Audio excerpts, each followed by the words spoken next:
You'll hear all sorts of conflicting advice about your compost heap. What should go in, how much brown, how much green.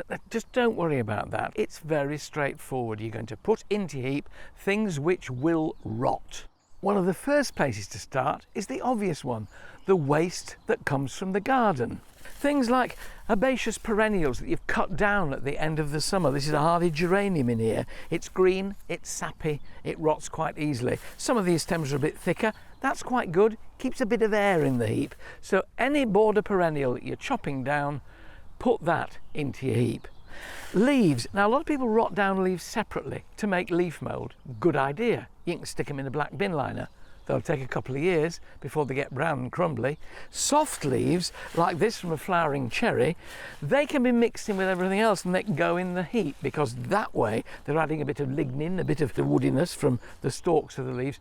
They're variety, and that's important in the heap. It's not a concentration of any one thing, and that particularly applies to grass clippings. Put a mound of grass clippings up and it will turn on its own into greeny brown slime.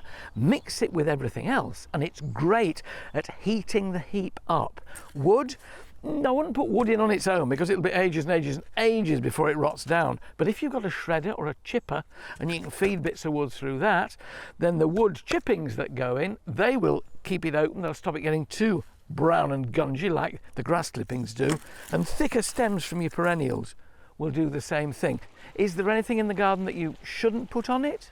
Well, for a start, don't put thick-rooted weeds like ground elder, convolvulus and dandelions into your heap. It may not heat up enough to kill them, and you just don't want to be spreading weed growth throughout your garden. Any plant material that's diseased, black spot on roses, black rot on hellebores, don't add those to the heap, because particularly with fungus diseases, they may well keep going and carry over to future years.